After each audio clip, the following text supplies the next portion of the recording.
Saatnya kita ikuti Market Corner bersama Tommy Arno, praktisi bisnis online.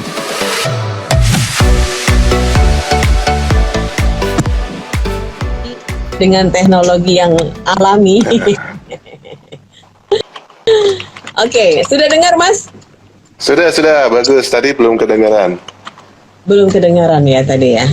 Oke, seperti biasa ya. Kita mendengarkan siaran Market Corner ini bersama Mas Tommy Arnold Fund. Tentu saja melalui live streaming juga di apradio.id. And then juga Anda bisa bergabung lewat Instagram Live di Apradio SMG. Nah, yang saat ini punya banyak pertanyaan seputar bisnis online, karena memang sekarang itu harus sudah menjadi pribadi yang fleksibel ya, cepat menyesuaikan, dan salah satunya dengan teknologi yang sangat luar biasa ini, dan membuat kita harus cepat move, berubah, begitu.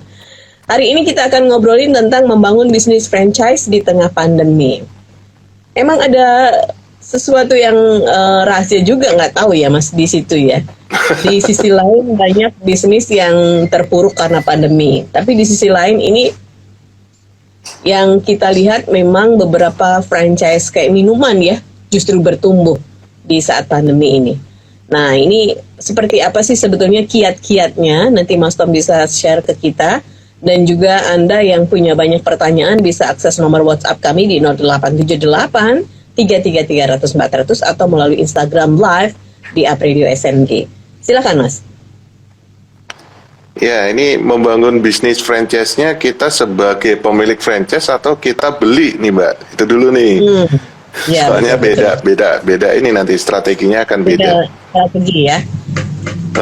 Mungkin kita sebagai ini aja ya, sebagai pembeli ya. Kalau yang pemilik franchise ini kan mungkin kita nanti kapan-kapan bisa datengin ya Mas Tom. Betul. Ya, jadi kalau misalnya kita sebagai pembeli sebuah franchise, tentunya kita harus telaah dulu nih. Kita harus lihat dulu profil dari franchise yang bersangkutan, seperti itu. Kemudian jangan lupa tetap kita akan harus melihat kondisi pasar saat ini memang sedang butuh nggak produk tersebut. Ya, tapi kalau memang produknya seperti makanan dan minuman itu pasti akan lebih mudah sih harusnya ya. Tapi kita juga harus harus juga melihat bahwa jenis makanan dan minuman ini ngehits nggak gitu. Ya, kan ada nih yang sudah jangan-jangan kita beli franchise es kepal Milo, padahal itu sudah lewat gitu kan, ya jangan dibeli lagi. Kalau misalnya kita mau beli minuman, ya minuman apa sih sekarang yang sedang ngehits? Ternyata banyak sekarang kopi dan kayak teh seperti itu kan. Thai tea yang sebenarnya itu masih oke, terus boba juga masih oke seperti itu. Kemudian makanan, nah makanannya kira-kira masih ngehits gak gitu kan? Oh tahu goreng itu, mau tahu kriuk masih ngehits ya boleh. Kita tetap harus survei, tetap harus riset jenis produk yang ditawarkan oleh franchise tersebut tuh masih ditangkap sama orang nggak di zaman seperti ini. Jadi jangan sampai kita membeli franchise yang produknya tuh sudah saturated, sudah kadaluarsa gitu. Bukan kadaluarsa ya, sudah jenuh masaknya gitu. Jadi harus tetap mengikuti yang kekinian seperti itu. Iya benar. Kemarin juga sempet tuh anak wedok ya bilang bahwa mama bikin ini aja sih beli franchise gitu. Dia pikir kayak teman-temannya yang buka kedai kopi gitu ya. Saya bilang itu harus ditungguin gitu kan. Iya nanti saya nungguin, orang nggak gini aja dia sibuk banget. Ujung-ujungnya maknya lagi nanti yang nungguin. Iya. Oke. Nah ini ternyata memang yang pertama harus survei dulu ya. Karena yang namanya itu apapun ya modelnya, survei itu harus dilakukan menjadi hal yang penting dan utama. Nah jangan sampai ikut-ikutan aja franchise yang lagi hits yang sudah ada kemudian ternyata itu sudah lama ya. Orang kan cepet banget sudah saturated, cepet banget. Betul. Berubah gitu ya. Es teh Indonesia itu luar biasa juga nih ya. Yang itu keren ya, keren. Betul. Ya, nah, di samping brand itu atau produk itu kemudian survei di lingkungan kita yang mau dibuka ya Mas ya. Walaupun itu nanti akan ada pasti. Ya. Karena ya lokasi akan sangat menentukan nih, sesuai nggak dengan produk yang kita lancarkan kan, seperti itu. Kemudian beberapa kawan-kawan franchise juga ada keunikan-keunikan masing-masing. Nah, itu juga harus dipelajari nih. Sama kayak kita jualan di media-media online kan semua punya karakteristik masing-masing. Nah, kira-kira yang cocok dengan kita yang seperti apa. Itu juga harus banyak nanya ke tempat franchise-nya gitu loh. Kalau kira-kira begini gimana? Kalau kira-kira begitu gimana gitu kan. Dan betul-betul pelajari kontrak perjanjiannya seperti apa. Jangan sampai nanti kita malah keceglong di situnya gitu loh. Iya kan, oh yang disiapkan oleh si franchise apa gitu, saya kewajibannya apa, kalau misalnya mau belanja bahan baku seperti apa, nah itu harus ditanyakan betul-betul sebelum kita beli franchise. Jadi jangan jangan kesusul lah, jangan terburu-buru juga gitu. Kita harus pelajari, kemudian kita lihat diri kita sendiri, kita mampu nggak mengelola gitu, karena untuk franchise itu tetap harus kita sendiri yang turun tangan dulu, jangan langsung dipasrahkan orang lain gitu. Nanti kalau misalnya kita sudah beli gerobak dan sebagainya, dipasrahkan langsung ke orang lain, pas kita pengen lihat, wah kira-kira ramai nggak ya? Ternyata gerobaknya udah nggak ada, dibawa sama karyawan kita di situ. Ya ada kejadian seperti itu juga gitu. Barang-barang seperti mungkin blendernya atau apanya itu raib gitu. Jadi tinggal gerobaknya doang gitu. Ya karena kita terlalu percaya, padahal orang-orang itu kan direkrut baru kan gitu loh. Nah makanya di awal-awal kita ketika beli franchise kita harus in charge, harus turun langsung. Iya. Dan yang pasti sama ya Mas, konsisten ya. Jangan-jangan baru gitu ya. Itu hukum alam itu Mbak kalau itu sih. Lihat ya, di beberapa itu ada gerobak-gerobak baru ya yang franchise gitu ya Mas. Ada gitu ya, enak sih. Tapi kita kan tidak setiap hari jajan ya, cuman kadang-kadang tutup gitu ya, tutup lagi, tapi enggak. Kan sayang banget juga. Iya. Oke, ini ada Sanusi yang sebetulnya yang memberikan satu pertanyaan adalah Pak Sanusi di Brebes. Selamat pagi Apredio, saya ingin bertanya juga. Saya ini kan tidak ahli dalam bisnis, tapi saya ingin beli franchise. Makanya saya bertanya pertanyaan ini di tengah pandemi seperti ini. Dan kemudian pertanyaan saya berikutnya adalah, apakah harus yang kekinian sehingga segmennya harus anak muda yang gaul-gaul gitu Pak Sanusi? Iya, pertanyaannya bagus banget nih. Ya tentunya kita tidak hanya melihat kekiniannya saja ya, tapi tipe dari produknya tersebut, tipe produknya ini jangka panjang nggak gitu kan. Karena kan ya kita bisa tahu lah, ada beberapa gerai-gerai franchise itu yang tidak kekinian, tidak mengikuti zaman, bukan kekinian ya, tidak mengikuti zaman seperti itu, sehingga akhirnya dia bertahan tidak lama. Nah itu juga harus jadi faktor pertimbangan kita ketika kita mau membeli franchise ya. Tapi yang paling penting juga adalah kemampuan kita nanti dalam mengelola itu, seperti itu kan. Bagaimana sih caranya titik kita itu nanti akan ramai, itu kan, titik kita itu nanti akan banyak dikunjungi walaupun kita bukan sebagai pemilik franchise. Karena pemilik franchise sendiri juga buka di sekitaran mungkin kota tempat dia ada gitu kan. Nah, setelah itu baru kita juga membutuhkan support dari si pemilik franchise. Supportnya apa? Dipromokan kota tempat kita buka gitu loh. Jadi karena si pemilik franchise ini kan umumnya sudah terkenal nih, mungkin media sosialnya juga banyak yang mengikuti seperti itu. Nah, support dari pusat itu juga diperlukan nih untuk perkembangan usaha kita ketika kita beli sebuah franchise. Nah, itu juga nanti harus ditanyakan juga, apakah kami juga akan dipromokan dari pusat seperti itu. Nah, tentunya si pusat ini kalau memang dia sudah mapan ya kan, dia sudah bisa mengalokasikan budget iklan untuk kota-kota tempat di mana franchise dia ada. Seperti itu. Jadi itu tadi 3 hal tadi ya. Jadi kita tetap harus melihat tipe produknya seperti apa, harus yang jangka panjang gitu kan. Kemudian kemampuan kita nanti untuk menghandle. Nah, mungkin kita pertama oke lah, satu franchise, satu titik ternyata saya sudah membutuhkan bisa membuka lagi nih, kemudian kita beli lagi 1 atau 2 sehingga kita punya 3 titik seperti itu. Itu kan dibutuhkan kemampuan manajerial juga, terutama untuk mengelola SDM-nya seperti itu kan. Nah, kemudian yang ketiga, ada nggak pusat itu support dari pusat, maksudnya support dari pusat berupa promosi, jadi si pusatnya mempromosikan gerai-gerai yang sudah kita beli sama dia seperti itu. Oke. Itu ya Pak, jadi harus betul-betul teliti banget gitu ya. Iya dong, nggak asal beli nanti nanti zong nanti. Iya, aduh. Minum dulu Mbak, Sampai minum dulu. ini apa? Artinya di MOU itu juga harus betul-betul dipelajari ya Pak Sanusi ya. Oh iya, Tidak itu sekedar harus betul Mbak, detail per detailnya harus dibaca itu. ya, kalau tidak paham langsung dikonsultasikan ya. Jadi Betul. asal apa jangan asal sudah menerima itu kemudian ada hal yang paling tidak ada ya di beberapa klausul itu yang harus dijelantrehkan gitu ya, yang harus Betul, dijelaskan betul. karena ini apapun bisnisnya Bapak gitu ya, bukan Ya, hanya karena kan kita franchise. maunya jangka panjang kan gitu. Betul. Oke, mudah-mudahan bisa memahami karena memang saat ini ekonomi ini sudah dijembatani dengan teknologi, Pak. Jadi Bapak harus betul-betul bisa mengoptimalkan ini ya, walaupun tadi tidak tahu bisnis apa-apa dan sekarang memang harus belajar. Mungkin lebih aman memang franchise ya, Mas, karena ada pakem-pakem yang bisa itu ya. Kalau punya duit. Betul.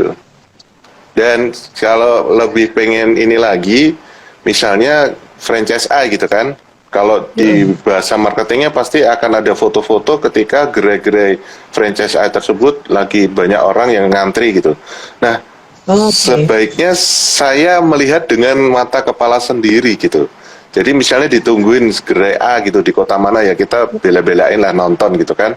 Jadi Ya. gerai ini benar-benar rame nggak sih? Saya akan pantengin dari jam dia buka sampai jam dia tutup gitu.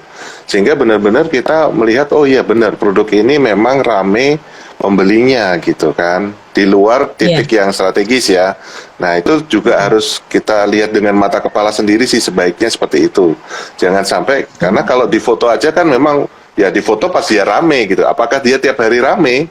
Nah itu kan jadi pertanyaan gitu. Nah itu kalau saya pribadi akan jadi pertimbangan seperti itu. Jadi saya juga akan melihat kondisi dari gerai-gerai franchise tersebut beneran rame nggak gitu kan di titik-titik itu. Walaupun itu punyanya orang lain ya, tapi kan kita jadi melihat bahwa oh iya produk ini memang diminati. Ya itu yang digarisbawahi Mbak. Iya. Jadi jangan buru-buru gitu ya. Betul. Jadi kayaknya gitu ya, lihat oh sana rame pas saat rame gitu kan. Iya, Nah, ini membuat- ya contohnya pas es kepal Milo kan Mbak, ternyata cuma 3 bulan lenyap udah. Padahal Oh, kita iya, udah iya. belajar, udah bikin gerobak sendiri malah gitu kan. Ya memang ada jenis usaha yang musiman seperti itu. Nggak apa-apa sih kalau kita punya kekuatan di sana, nggak ada masalah. Ngikut, oh sekarang lagi musim ini kita ikut, lagi musim itu kita ikut, nggak apa-apa kalau kita kuat gitu kan. Tapi kalau memang tidak kuat ya, atau kita sedang belajar ya perlahan-lahan aja, step by step. Oh ya, ini berarti ada ya Mas yang musiman. Nah ini yang harus diwaspadai Ada. juga ya. Ya, Betul. Nah kalau sudah tiwas bermodal sedemikian rupa musiman kan belum apa-apa ya, orang lagi tertatih-tatih merangkak, nggak taunya sudah selesai musimnya ya. Nah ini Betul. yang harus dipertimbangkan Pak Sanusi adalah jangka panjang produknya ya. Jadi Bapak membeli franchise itu dengan modal yang sedemikian rupa dan proses belajar kan ada waktunya ya, tidak sia-sia. Begitu ya Pak, cukup membantu. Jika masih ada pertanyaan silakan saja Bapak kirimkan lagi pertanyaan lewat WhatsApp atau Anda mau sharing dengan Mas Tommy sekalian juga nggak apa-apa. Nah Mas, ini atribut-atribut yang biasanya kan disiapkan juga ya oleh pemilik franchise ya Mas ya, pemilik merek ya. Nah, penting nggak sih kita juga sebagai pembeli franchise itu mempunyai atribut lagi untuk mensupport bisnis itu? Ya pastinya Mbak, dan kita harus punya media sosial untuk itu kan. Dan tentunya kan kita ketika beli franchise, masa ya nggak ngasih tahu orang-orang gitu, minimal di kota kita buka kan. Nah bagaimana cara memberitahunya ya dengan sosial media gitu loh. Aku ada loh di sini gitu kan. Nah kemudian biasanya pusat ya nggak semua seperti ini sih. Nah biasanya pusat sudah dibuka, misalnya di Kota Kudus, franchise A gitu. Kemudian ya kita perkuat dengan media sosial milik kita sendiri, misalnya franchise A Kudus gitu kan. Jadi sama-sama kuat, dikuatkan oleh pusat dan kita sendiri. Dan kita harus aktif tuh, supaya apa? Ya supaya orang berbondong-bondong datang ke gerainya kita. beli produknya seperti itu. Jadi Oke. kalau kita diam aja kan orang nggak tahu. Betul betul. Padahal kita sudah ini ya bela-belain bermodal gitu ya. Iya, kita tetap harus promosi kemana-mana lewat sosial media kita sendiri gitu. Oke, baik. Ini penting juga ya Pak. Jadi tidak tahu berbisnis, tetapi Anda sudah mengetahui tentang sosial media dan ini fungsinya untuk bisa membantu promo dari franchise yang akan Anda beli atau Anda bangun ya. Jangan buru-buru Pak. Lakukan survei betul-betul detail persiapannya agar kemampuan Bapak ini terukur. Tadi Mas Tom Ya. memberikan masukan di beberapa gerai itu tidak hanya foto ya, tetapi Bapak mungkin bisa datang random lah ya, tidak setiap hari tapi mungkin random gitu ya, di mana muter sehingga faktanya seperti apa, akhirnya Bapak bisa menemukan ini menjadi salah satu metode usaha Anda menjemput rezeki lewat franchise itu. Gitu Pak ya. Betul. Waduh, ini sudah lengkap banget ini ya. Mudah-mudahan sukses selalu dan kabarkan Amin, lagi. amin. Nanti kita akan tamu di sini ya. Oke, kita sapa dulu buat adminnya yang sudah bergabung. Ini ada iam.ridol. Terus ada juga Ardi_Novianto. And then ada Kepiting Brebes. Waduh. Oh, ini Kepiting Brebes. Apa yang spesifikasi dari Kepiting Brebes ya? Enak loh itu Mbak, kepitingnya enak tuh. Oh iya. Wah, ini franchise juga? Bukan. Bukan ya. Oke deh, selamat datang. Ada Tiki Kudus. Ini berarti tetangganya Mas Tom. Ada MH Aryani, selamat datang juga. Semuanya deh, mudah-mudahan hari ini adalah hari yang sangat membahagiakan ya untuk kita sharing dan berbagi. Amin. Ada pertanyaan berikutnya dari Titi. Selamat pagi Apridio dan juga Coach Tommy. Yang ini saya tanyakan adalah beberapa gerai yang saya temui franchise itu tidak lama kemudian dia tutup. Nah itu biasanya apa ya Mas? Apakah dari pihak pengelola atau yang punya franchise? Saya juga lagi bikin usaha, tetapi juga masih mikir pengen franchise juga agar usaha saya juga cepat dikenal. Begitu. Terima kasih, Bu Titi. Kalau pembeli franchise-nya ada yang tutup ya berarti ada kendala di internalnya mereka pasti kan. Seperti itu. Karena memang banyak sih, ada di Kudus itu ada sebuah franchise tahu yang sangat terkenal. Itu beberapa gerainya tutup ya bukan kesalahan dari pusatnya sih. Ya kan, kecuali kalau pusatnya juga tutup gitu. Seperti saya pernah ngalami sih, waktu itu saya beli franchise martabak mini gitu. Dan penjualannya cukup baik gitu karena saya juga aktif promosi, tetapi akhirnya malah pusatnya yang tutup gitu kan. Akhirnya saya tidak bisa beli bahan-bahan spesialnya dia gitu karena dia juga tidak memberikan resep dari bahannya, itu sudah pasti supaya kita tidak belanja ke tempat lain gitu. Ya akhirnya saya ikut tutup gitu. Jadi ada dua alternatif ya. Kalau misalnya pembelinya yang tutup berarti ada masalah di internalnya mereka. Seperti itu, mungkin kemampuannya tidak cukup kuat atau mungkin tidak bisa mengelola SDM-nya gitu, karena SDM zaman sekarang tuh terus terang manja-manja gitu kan ya, pengennya kerjanya nggak berat tapi gajiannya yang gede gitu kan. Nah itu juga jadi problem di masa sekarang. Kemudian kalau pusatnya yang tutup ya tentunya itu akan banyak hal sekali yang menyebabkan mereka tutup seperti itu. Nah kemudian kalau misalnya kita sudah punya usaha terus ingin di-franchise-kan, nah ini agak ada sedikit kerancuan di definisi sih Mbak. Jadi kalau misalnya kita mau buka franchise itu ada ketentuan, saya lupa ya, saya pernah baca ketentuannya tuh harus usaha itu sudah stabil selama 5 tahun kalau menggunakan kata franchise. Tapi kalau menggunakan kemitraan ya, kalau kita menggunakan kata kemitraan itu kapan saja bisa sih. Jadi kita sudah punya usaha, kemudian kita mencari mitra seperti itu sih nggak perlu nunggu 5 tahun. Tapi kalau yang menggunakan kata franchise atau waralaba seperti itu ada ketentuannya ya, berdasarkan undang-undang itu harus minimal 5 tahun seperti itu. Jadi coba dipelajari lagi tentang hal-hal seperti itu. Kalau saya kurang memahami sih memang.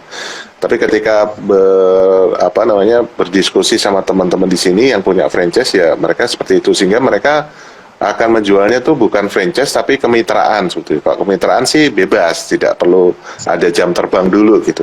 Jadi kalau misalnya kita memang sudah mapan dan bisa dimitrakan usaha kita, ya silahkan. Tentunya kita sudah punya sistem yang kuat dan tangguh supaya nanti mitra-mitra kita itu tidak zong, tidak boncos gitu, seperti itu. Iya, betul-betul. Nah ini franchise atau waralaba ini ada regulasi tersendiri ya Mas ya. Jadi ini yang harus betul-betul dipelajari. Mending tadi ya mitra. Sebetulnya secara aturan kan sama ya Mas ya. Ya sama, cuman kan yang lebih kondang franchise gitu. Jadi lebih inilah ya, lebih berlabel gitu ya franchise waralaba. Oke. Ini ada pertanyaan bagus nih dari Anissa. Selamat siang untuk Apridio dan juga Pak Tommy. Saya Anissa. Kalau saya sih mending buka cabang aja daripada di franchisein atau di mitrakan. Itu akan lebih safety. Takutnya yang saya mitrakan tidak konsisten, kemudian juga malah merusak brand saya. Terima kasih. Oh ini curhat. Maksudnya Bu Anissa. Ya, ada betulnya juga sih, ada betulnya juga. Karena tidak semua pembeli franchise itu atau kemitraan itu memang kompeten sih Mbak. Karena dia melihat oh ini sedang hype nih, sedang ngetrend nih gitu kan. Jadi latah ikut-ikutan beli gitu kan. Berapa sih? Oh 5 juta, beli gitu kan, 5 juta gitu. Tapi pada kenyataannya ketika mereka melakukan gitu kan, mulai operasional gitu, kok ternyata berat ya. Harus ngemasi panci, ngemasi ini, harus ngulek, harus ngaduk adonan dan seterusnya. Itu memang perlu kekuatan dan ketangguhan sih. Makanya selalu ukur yang selalu kita bilang kan Mbak, ukur tenaga, waktu, otak dan duit gitu. Jadi Bu Anissa ini eman-eman brand yang sudah dia bangun mungkin ya. Memang betul, itu betul juga sih. Jadi mending buka cabang nanti kalau sudah siap ya secara finansial, kemudian SDM.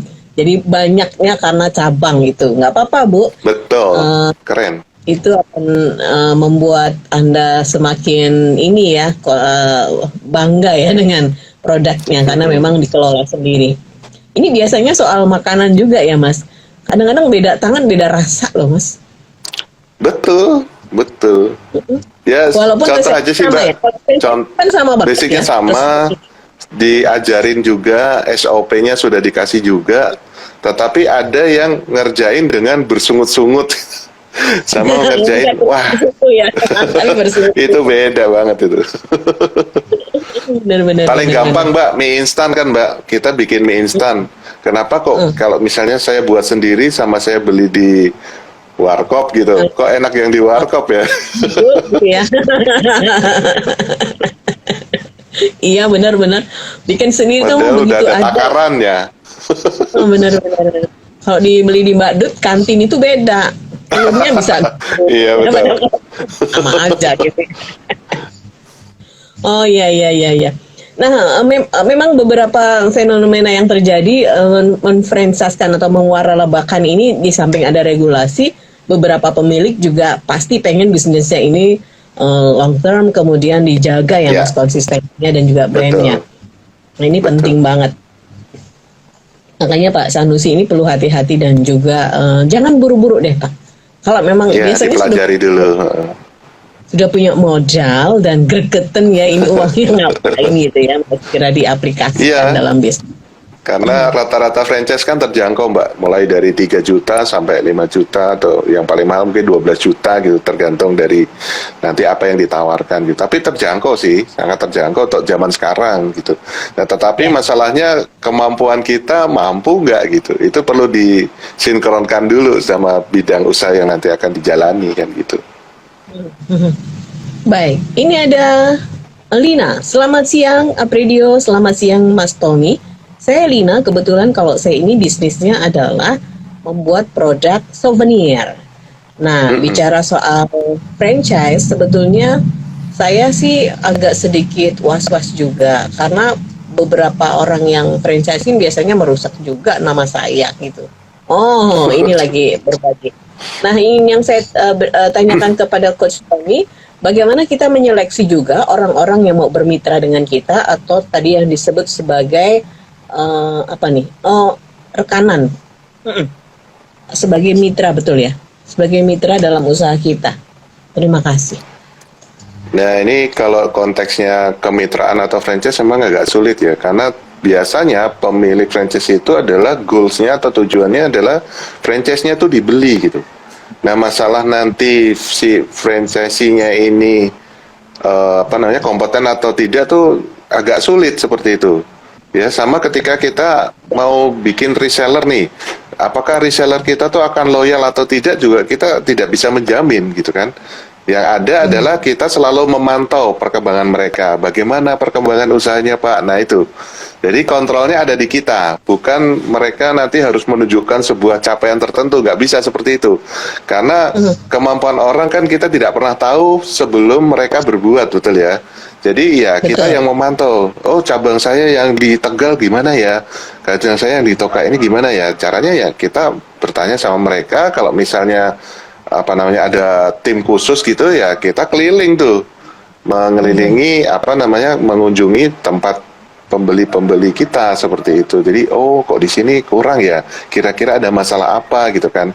Kemudian ada tuh kalau di Kudus yang saya tahu ada tim yang keliling seperti itu, kemudian mereka pura-pura jadi pembeli. Oh, ternyata pelayanannya kurang, yang harusnya sekian menit kok ini lama banget. Nah, jadi kan hal-hal seperti itu dicatat sama mereka, terus diberikan juga masukan cabang-cabangnya gitu, yang pembeli-pembeli franchise-nya, sehingga coba nanti diperbaiki ya supaya nanti usaha ibu bisa tambah stabil gitu, sehingga bapak ibu bisa nambah lagi satu titik dan seterusnya. Jadi yang kontrol adalah di pemilik franchise-nya, bukan pembelinya, karena pembelinya ya dia akan bekerja sesuai kemampuan gitu kan. Ada yang kok ternyata susah ya gitu kan, wah tutup aja gitu. Nah itu, jadi kita tidak bisa menjamin bahwa pembeli-pembeli kita akan kompeten, akan berkualitas, itu susah banget. Sama kayak kita mempunyai reseller dan agen juga, kita tidak bisa menilai di awal bahwa ini akan jadi reseller yang keren gitu, kita nggak pernah tahu. Itu bagaimana kitanya nanti gitu. Iya. Jadi komitmen itu justru dibangun oleh kitanya ya, yang punya betul, brand itu yang pemilik franchise, iya. Jadi udah apalagi kita tidak support kok nggak gerak-gerak, ya itu bukan salahnya kita berarti. Betul. Nah, ini akan lebih baik ya, mungkin brand itu akan bisa terjaga kalau dari pihak pemiliknya juga terus memantau, ada follow up-nya ya Mas. Jadi tadi yang ketemu pada tahap ketupahan itu dibantu evaluasinya di mana, sehingga masukan-masukan itu menjadi sesuatu yang bisa memperbaiki. Gitu ya Bu Lina ya. Untuk menilai orang dari awal kita pun bikin seleksi pakai psikotes dan lain sebagainya juga gagal gitu. Keren banget kalau bisa pakai psikotes. Gitu ya. Tapi kan yang mahal tahu, itu. ada ya. Kalau sudah ketemu pandemi seperti ini, orang mah kalau terhantam emosinya tetap aja bisa down. Oke, terima kasih Bu Lina ya. Itu tadi masukan dari Mas Tommy. Sebaiknya ada tim khusus dari Anda kalau Anda memang sudah siap untuk mewaralabakan produk Anda atau memitrakan ya, sehingga nanti mitra Anda yang membeli atau bekerja sama dengan Anda merasa betul-betul terbantukan. Begitu ya Bu ya, sukses selalu deh. Seneng ya kalau lihat orang-orang yang terus berkembang, kemudian bertumbuh. Akhirnya membuka peluang usaha juga untuk saudara-saudara yang lain gitu kan Mas. Betul. Ini yang akan bisa membantu pemerintah mengentaskan kemiskinan ya. Jadi kalau ada mengatakan pengangguran itu cukup tinggi, itu sebetulnya bukan tugas pemerintah untuk mengentaskan, kita semua punya peran di situ. Betul sekali Mbak. Nah Mas Tommy, ini pertanyaan juga cukup unik ini dari saya tertarik untuk membeli sebuah brand atau franchise orang ya, bisnis minuman terutama. Tapi yang saya meragukan adalah di wilayah yang ingin saya buka atau di tempat tinggal saya itu, orangnya masih suka membeli minuman yang kelasnya masih murahan. Kalau di atas 5.000 atau 6.000 atau bahkan di atas 10.000, mereka masih akan bilang beli minuman aja mahal-mahal. yang murah aja Pak. Apakah ini berpengaruh juga untuk bisa membuat bisnis saya tidak jalan, ataukah ada edukasi sosial yang bisa saya lakukan? Terima kasih Ulfa. Iya. Ini bagus banget loh, dia sudah survei kan, artinya oh ternyata pangsa pasar di saya itu kelasnya sekian gitu, itu bagus banget. Nah artinya ketika kita nanti akan buka usaha dengan harga yang di atas pangsa pasar, tentunya harus disurvei dulu juga, kira-kira nih kalau saya buka minuman dengan jenis seperti ini, dengan harga seperti ini, pendapat kalian gimana gitu. Nah, bisa juga menggunakan survei seperti itu. Dan kita juga bisa sebelum akhirnya memutuskan untuk buka, kita edukasi dulu. Ya, 10 hari lagi akan tampil seperti ini. Nah, tinggal nanti memang kalau tadi pangsa pasarnya memang cenderung ke sana, itu kita akan bisa buat perbandingan dengan hasil surveinya tadi ya yang kita dapatkan. Oh ternyata kalau misalnya harganya 15.000 gitu masih masuk sih gitu kan, ya sudah baru kita berani buka seperti itu. Nah tinggal kemudian PR-nya adalah pelayanan kita kepada mereka, sehingga misalnya rasa minuman tersebut tuh terjaga gitu dan pelayanannya cepat. Jadi oh ya wajar, ini sudah mahal tapi bagus pelayanannya, wajar banget, sehingga akhirnya mereka jadi ketagih kan.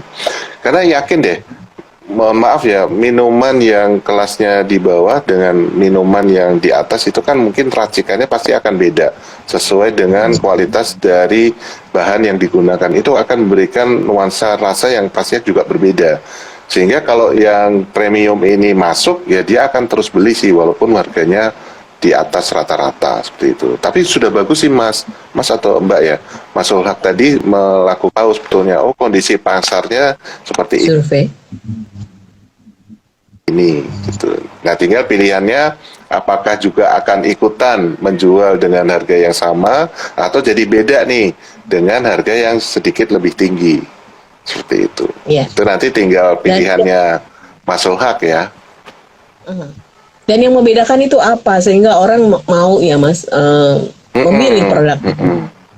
Karena ada nih Mbak, ini sudah murah gerainya franchise-nya murah, harga franchise-nya, kemudian harga produk per itemnya juga murah, ini minuman juga. Kemudian yang jadi pembeda apa? Yang menjadi karyawan di situ yang bikin minuman dan sebagainya itu harus good looking, itu wajib. Oh. Jadi kalau cowok itu harus ganteng, kalau cewek harus cantik, itu yang jadi pembeda. Dan itu rame terus, gara-gara itu sebetulnya. Oh iya. Jadi sudah harganya murah, gitu ya Mas ya? Dan franchise-nya juga terjangkau, tapi syaratnya ini yang melayani di situ Ya, adalah karyawannya itu kalau cowok harus ganteng, kalau cewek harus cantik, good looking lah, gitu. Itu jadi daya tarik sendiri sih. Itu sama juga yang ini ya, tahu itu ya Mas, tahu goreng tapi yang jual cantik tuh lah ya. Ya itu juga, itu ternyata daya tarik tersendiri gitu. Kalau itu kan ownernya langsung Betul. turun tangan, dia goreng gitu kan, dia untuk penarik pertama kali gitu. Nah kalau yang minuman ini dia karyawannya tuh harus good looking gitu dan harus ramah gitu. Jadi ketika yang jaga waktu itu cowok, yang beli cewek tuh banyak banget gitu kan. Ketika yang jaga cewek, cowok banyak banget gitu. Bagus nih salah satu ini Pak, bisa nih Pak Sanusi ya nanti sarannya kalau Bapak waktu ngetes nanti calon karyawan itu yang menarik ya. Menarik itu ya tidak harus cantiknya Ya, enak itu dipandang lah gitu. Wangi gitu kan. Tommy lah kalau cowok gitu ya. Tulus. Oke, semuanya mudah-mudahan apa yang sudah disampaikan di Market Corner kali ini bisa banyak memberikan insight ya, dan terutama untuk bisnis franchise atau waralaba, atau tadi kalau yang memang belum sampai 5 tahun akan membuka kemitraan, silakan saja ya, dan itu beberapa hal yang bisa Anda pelajari. Satu, konsisten dan mau belajar dan melihat situasi dan keadaan yang real atau nyata. Baik, Mas Tom, membangun bisnis franchise di tengah pandemi sebagai salah satu conclusion kita di hari ini apa nih Mas? Ya, kita lihat di pandemi kedua ini ada sedikit kebangkitan, bukan sedikit sih. Saya lihat banyak ya, artinya kita sudah mulai naik lagi kalau kita bicaranya tentang ekonomi. Dan ya bisnis apapun bisa dibuka di saat ini sekarang ini ya. Mungkin kita boleh bilang udah nggak pandemi lagi sih, tapi masa transisi aja gitu kan. Kalau pandemi saya bilang di tahun pertama sih. Nah tahun kedua ini ternyata tingkat atau daya beli masyarakat itu mulai naik gitu kan. Nah masyarakat juga mulai rindu buka usaha, terutama rindu belanja gitu kan. Artinya apa? Ini sebuah peluang yang bisa kita manfaatkan di situasi yang seperti ini. Karena orang Indonesia memang terkenal konsumtif kan. Jadi ya sudah, kita bisa membuka usaha-usaha baru yang tentunya tidak asal buka dan kita tetap melakukan riset dan analisa supaya kita bisnisnya bisa berkembang jangka panjang seperti itu. Jadi nggak ada masalah, kita mau franchise, mau usaha pribadi, nggak ada masalah. Iya. Jadi sekarang sudah orang berada di zona new normal ya Mas ya, sudah dengan kenormalan baru. Adaptasinya sudah keren. Oke. Thank you banget Coach Tom, kita ketemu lagi minggu depan tentu saja dengan tema yang lain, dan untuk Anda yang punya banyak pertanyaan silahkan kirimkan saja ke Up Radio. Terima kasih, jaga kesehatan, sukses selalu. Assalamualaikum warahmatullahi wabarakatuh. Waalaikumsalam warahmatullahi wabarakatuh. Disiarkan langsung dari Menara Universitas PGRI. Up Radio. Jalan Sidodadi Timur, nomor 24 Semarang. Inilah 98.5 FM. Up Radio, the main station.